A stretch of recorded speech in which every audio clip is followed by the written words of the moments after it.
So let's look at this. Can we expand this a little bit more? Because we can focus in on this in more detail. So first, the property standards. What are the types of property? Well, this is what you're probably thinking of. When you think of property, you think of real property. You're talking about land. You're talking about facility space. You're talking about improvements. You're thinking about things like infrastructure, because I know that a lot of federal funding recently and a lot of funding that has come out because of the pandemic has gone towards infrastructure projects. Things like making sure there's connectivity, especially in rural communities, and infrastructure, especially public works, and upgrading different roads and different community facilities. So that's all real property. And that's sort of the traditional property that you think of when you think of the term property. Makes sense, right? That's true.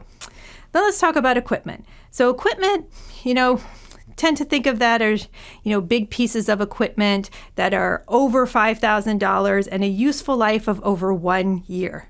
Makes sense, especially you're talking about construction equipment, or perhaps there are some big, medical devices that are being purchased that you need to spend over $5,000. There's a lot of equipment that could be over $5,000. And actually had a client that had to use some money through a community development block grant towards a generator. And that created some interesting challenges that we'll discuss in a different chapter. But because that generator was over $5,000, considered a piece of equipment and definitely had a useful life of over 1 year.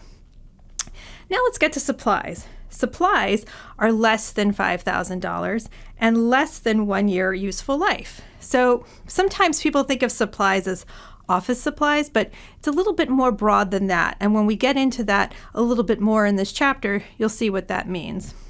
And then this is where I think it gets really interesting, because when we talk about intangible property are probably things that you don't even think about, because there are things like patents, financial instruments, copyrights, and research. So actually did some work with a national member organization, and they received grant through an HHS agency, and they had to use that towards research. They didn't realize until they got the award of how much they didn't actually own that research. It was actually owned by the federal government because it was paid for by the federal government. So whatever research they gathered had to make sure that that was copyrighted to them, not to the organization.